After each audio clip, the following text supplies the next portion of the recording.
Assalamualaikum warahmatullahi wabarakatuh. Gimana kabarnya semua? Sehat semua? Alhamdulillah ya. Mudah-mudahan kita selalu diberikan kesehatan dan selalu mensyukuri nikmat yang sudah diberikan selama ini. Baiklah, pada presentasi kali ini sebelumnya saya akan memperkenalkan diri. Nama saya Saidi, tempat tugas saya di SMP Negeri 2 Arjawinangun. Ya, saya mengampu atau mengajar pelajaran bahasa Indonesia dengan tugas tambahan juga di Wakasek Kurikulum. Baiklah, untuk presentasi kali ini kegiatan orientasi P3K di lingkungan pemerintah Kabupaten Cirebon, saya mengambil permasalahan terkait masalah pembelajaran digital atau dalam temanya pembimbingan dan dukungan pembelajaran digital. Kenapa saya ambil pembelajaran digital ini? Karena pembelajaran digital itu sangat penting yang harus diketahui, harus dilaksanakan oleh setiap siswa maupun guru, harus mampu mengoperasikan yang namanya digital atau pembelajaran digital.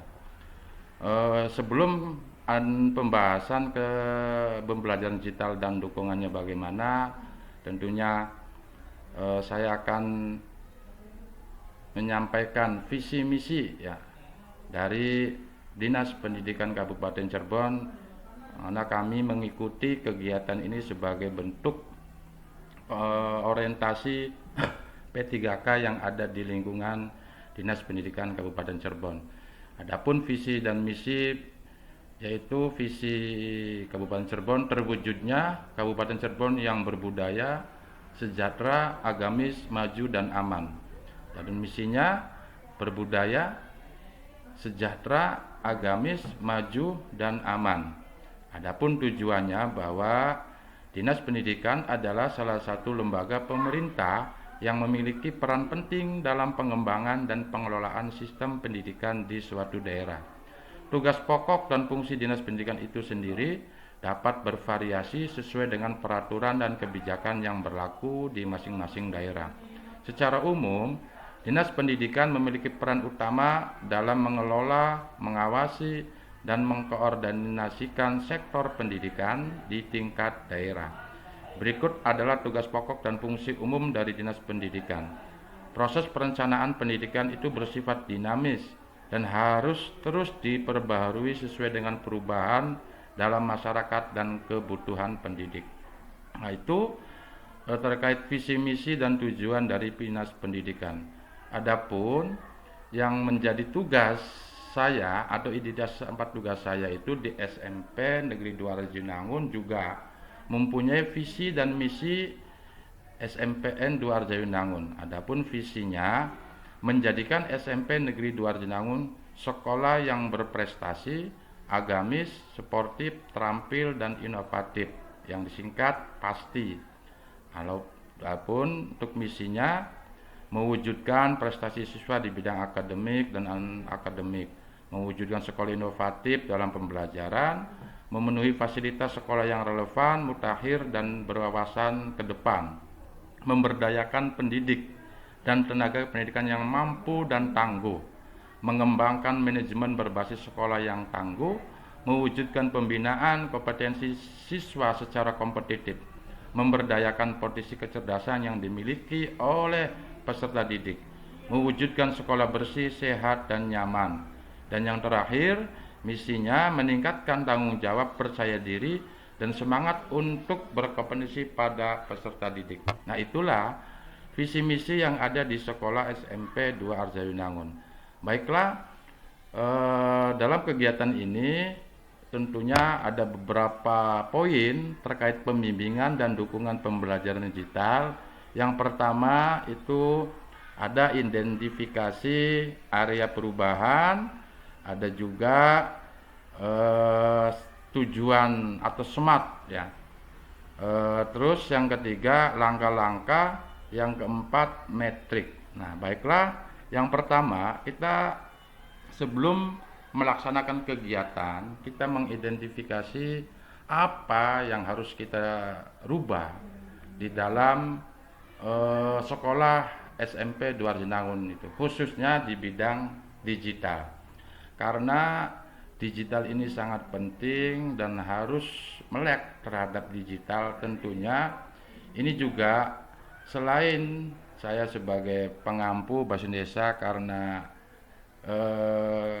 kerjaan atau kebiasaan saya di kurikulum yang harus mampu mengoperasikan informatika atau digitalisasi itu biar anak peserta didik atau guru itu bisa menggunakan atau mengoperasikan pembelajaran digital atau memakai digital.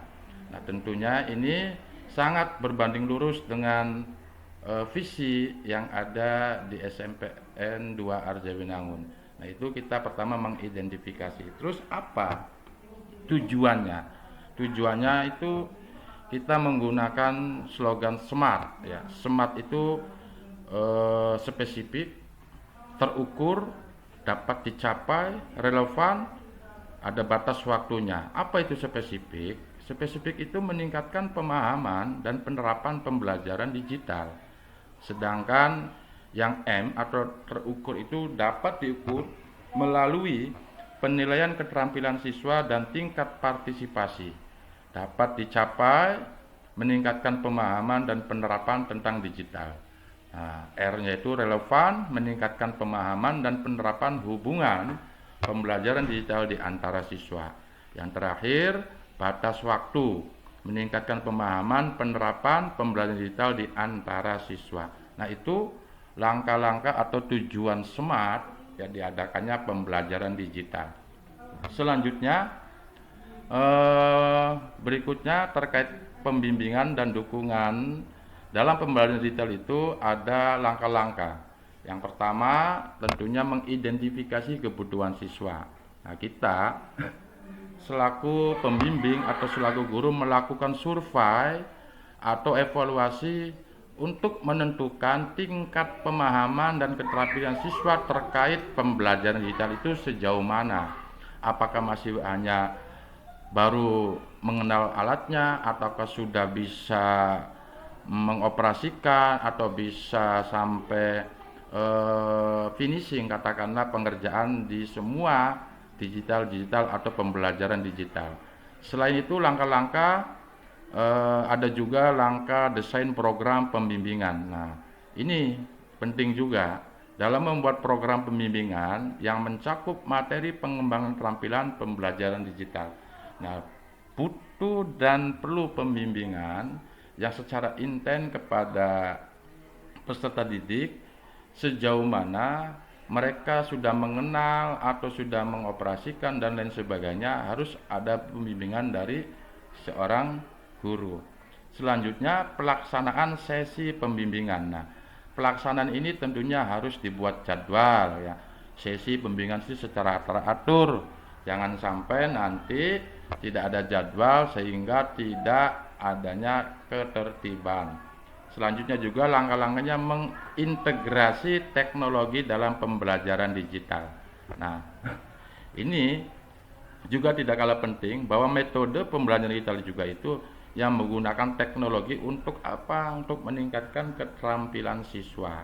Jadi harus ada integrasi semua teknologi-teknologi yang ada di dalam pembelajaran digital itu, baik dari hardware-nya atau dari software-nya atau dari aplikasi-aplikasi lain apapun yang bisa dijadikan sebagai pembelajaran digital. Selanjutnya yang terakhir langkah-langkahnya itu penilaian keterampilan ya. Penilaian keterampilan itu untuk melakukan penilaian keterampilan siswa secara berkala untuk mengukur kemajuan. Nah, sejauh mana siswa itu bisa melaksanakan atau menggunakan keterampilan dalam pembelajaran itu supaya untuk memetakan atau mengetahui bahwa siswa itu sudah dianggap bisa atau mahir dalam menggunakan pembelajaran digital. Nah, selanjutnya ada juga ini metriknya. Metrik itu kegiatan-kegiatan yang akan ditempuh.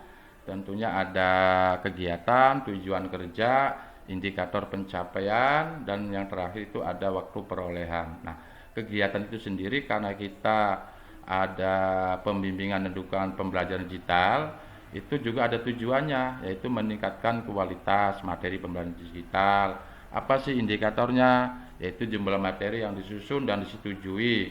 Ya, tentunya ini ada beberapa 10 poin dalam mengerjakan langkah-langkah atau kegiatan-kegiatan yang sudah atau mau dilaksanakan. Tentunya juga menyesuaikan dengan waktu dari semester 1, semester 2 sampai semester tahun kelima lah katakanlah. Nah, itu metrik-metrik atau kegiatan-kegiatan yang dilaksanakan selama pembelajaran digital. Nah, mungkin yang terakhir itu lain-lainnya, baik itu kelemahan atau kekurangan atau apa yang menjadi fokusnya. Tentunya yang pertama itu sumber daya. Sumber daya di sini karena sekolah SMP Duarjana ini sudah lumayan memiliki ruang khusus multimedia, ada juga fasilitas infokusnya, ada Chromebooknya, ini juga sudah memadai, materi pembimbingnya juga sudah, akses ke internet juga ya sudah, tinggal ditingkatkan lagi terkait komponen alat-alat teknologinya. Untuk jadwal pelaksanaan itu sendiri, program pembimbingan dilaksanakan 1 minggu sekali bergantian kelas selama semester. Nah, itu jadi biar tertib, biar ada jadwal. Jadi pembimbingan itu dilaksanakan 1 minggu sekali bergantian kelas selama semester. Nah, terus setelah sumber daya, ada jadwal pelaksanaan, terakhir evaluasi ya. Evaluasi ini penting karena apa? Karena untuk mengukur sejauh mana keberhasilan dalam pembelajaran itu, apakah sudah ada keberhasilan atau perbaikan jika diperlukan. Nah, ini menjadi acuan kita. Mudah-mudahan dengan pembelajaran digital ini semua peserta didik maupun guru yang belum memahami juga bisa menggunakan dan mengoperasikan pembelajaran atau alat-alat digital ini. Nah, mungkin itu pembahasan terkait pembimbingan dan dukungan pembelajaran digital. Mudah-mudahan bermanfaat. Terima kasih. Assalamualaikum warahmatullahi wabarakatuh.